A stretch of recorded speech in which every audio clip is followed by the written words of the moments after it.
El doctor Ayravedian, ¿cómo le va, doctor? Buen día. ¿Qué tal? ¿Cómo están anda ustedes? usted? Hola, doctor. Días. Buen día. Muy bien.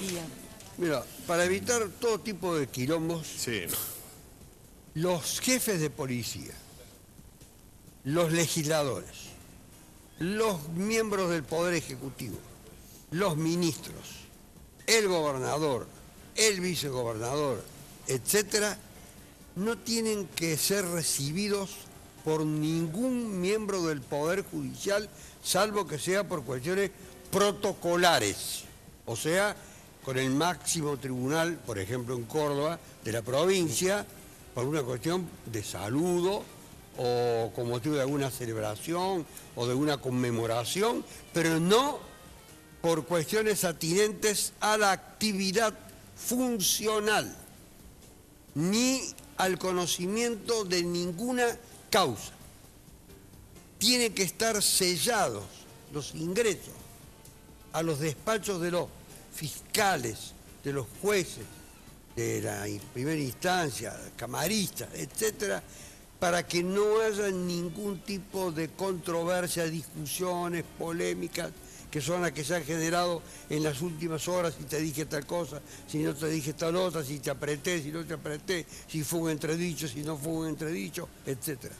No hay ninguna razón, ni causa, ni es legal, lo más importante, ni es legal que alguien que ocupa una función en otro poder vaya a la actividad de un miembro del Poder Judicial a requerirle, aunque sea en buenos términos, socialmente hablando, alguna información relativa a alguna causa, porque no es parte de la causa.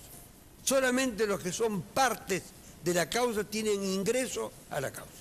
Esto hay que dejarlo a salvo para evitar situaciones conflictivas que se están dando con mucha frecuencia.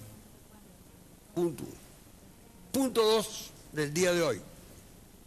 Hay periodistas que operan en favor de la magistratura del Poder Judicial, ya sea provincial y federal, o federal. Es decir, ellos receptan los puntos de vista de los jueces, de los fiscales, y menoscaban, menosprecian la tarea que cumplen los defensores. Se da el caso de que muchas veces dicen, en esta causa que se sigue contra fulano de tal, interviene tal tribunal integrado por fulano, mengano, sultano, y al defensor o a quien ocupa las funciones de tal no se lo nombra. Es como si por ejemplo, dar la constitución de un equipo de fútbol, usted no diera a conocer quiénes lo integran, que diga solamente el equipo de tal o cual institución, y no diga quiénes son los que actúan. Esto es absolutamente absurdo. Pero esto tiene una importancia. Tiene una importancia porque va generando una idea acerca de la causa ese periodista. Y llego al tema de hoy, que a su vez me concierne, porque yo soy uno de los defensores. En realidad soy el defensor de la causa que me interesa transmitirla. En letras catastróficas o con un gran despliegue en un diario de la ciudad de Córdoba, se anunció hace poco tiempo atrás que 3 policías de Cruz del Eje se les había en realidad negado la libertad. Están sometidos a proceso por los delitos de vejámenes, severidades, apremios, como quiera llamársele, una apretada a un preso, para que diera a conocer los nombres de otras personas involucradas en hechos delictivos que tenían bastante conmovido a Cruz del Eje. Y después querer tomar conocimiento, estos policías, de la tramitación de la causa.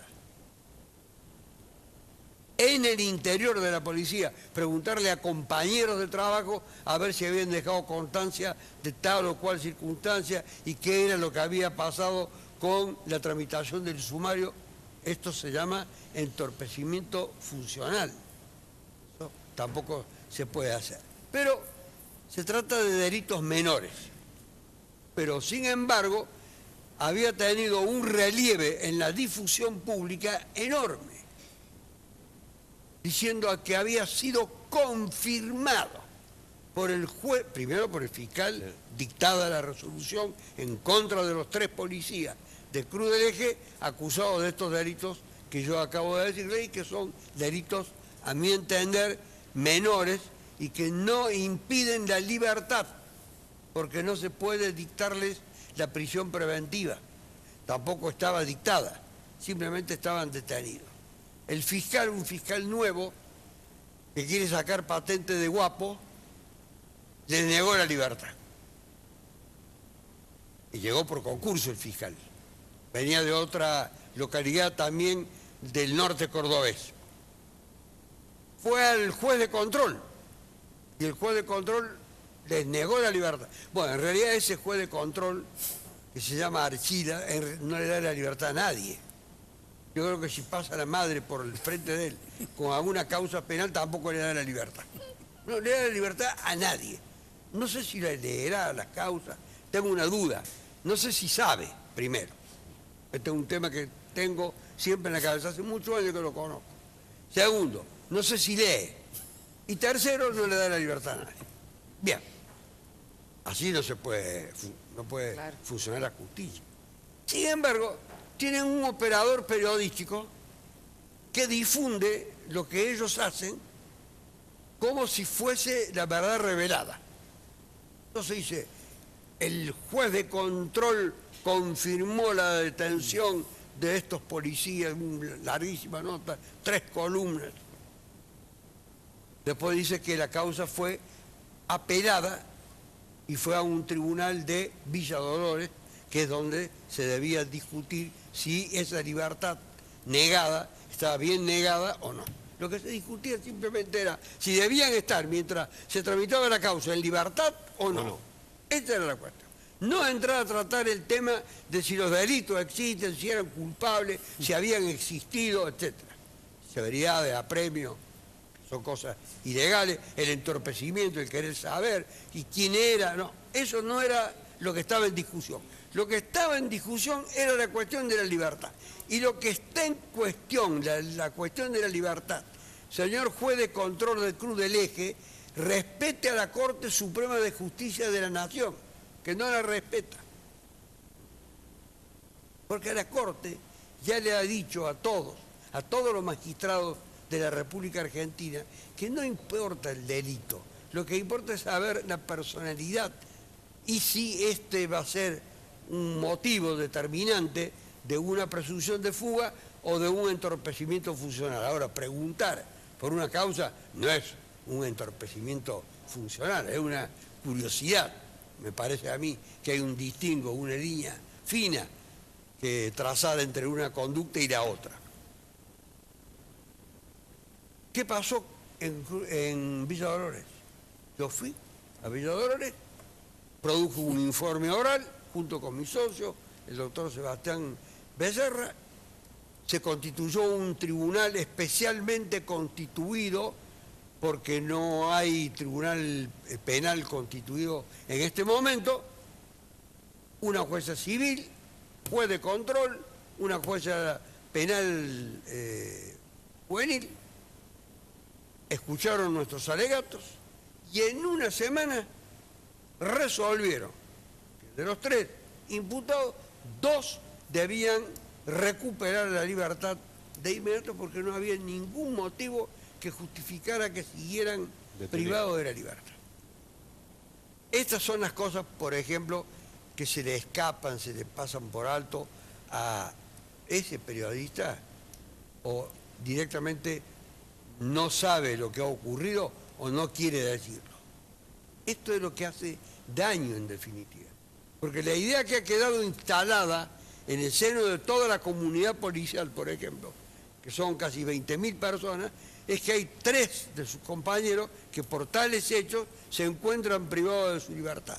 Pero luego la información desaparece. ¿El periodista es de de aquí de Córdoba Capital? No, el periodista es de allá. El periodista es de allá, pero aquí no le hacen el control debido para saber si el hombre actúa con transparencia, con fidelidad a sus principios. Esto es muy importante tenerlo en cuenta. Los diarios no están interiorizados de la marcha del proceso si este señor no se los dice. Después la libertad no fue tratada en la misma condición como la detención. Fueron puestos en libertad sin ninguna fianza en la víspera hora de los feriados, el día viernes, a última hora de la tarde, fueron puestos en libertad, pero este señor, que tiene a su cargo cubrir la información, no lo hace. Y siempre oculta datos. Antiguamente, para terminar, este hombre trabajaba activamente para la fiscal, la que era por entonces fiscal de Cosquín, la doctora Gilman, que ahora es una de las adjuntas del Ministerio Público Fiscal, de la Fiscalía General de la provincia de Córdoba. Estaba deslumbrado con la actuación de esta fiscal y se olvidaba de la actividad que cubrían los defensores y se olvidaba de todas las otras instancias que después se sucedían y del desenlace. Si el desenlace era en perjuicio de los imputados, salía la información ampliamente tratada. Y si el resultado era favorable, se lo minimizaba.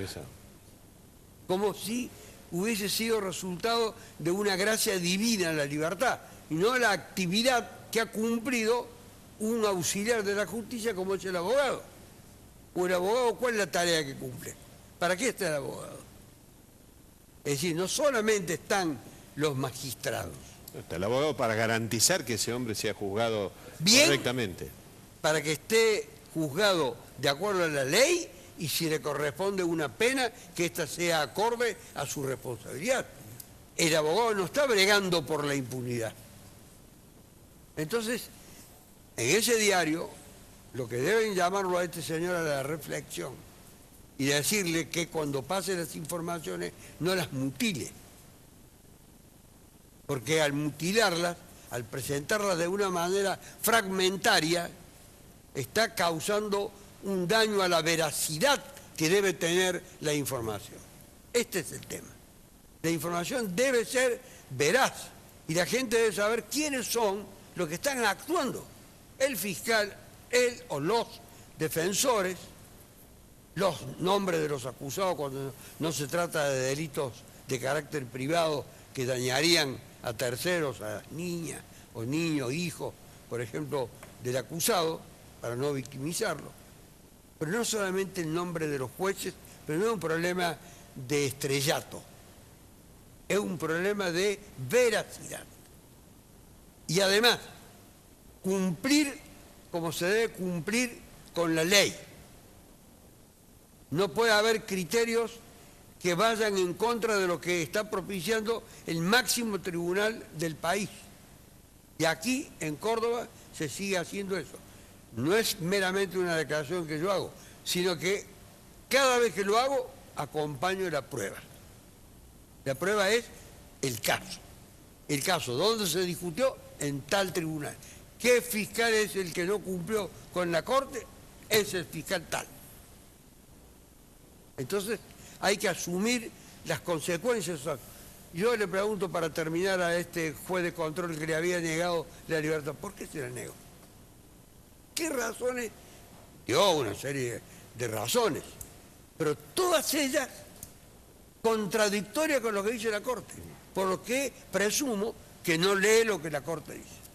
Muchas gracias, doctor. Muy amable.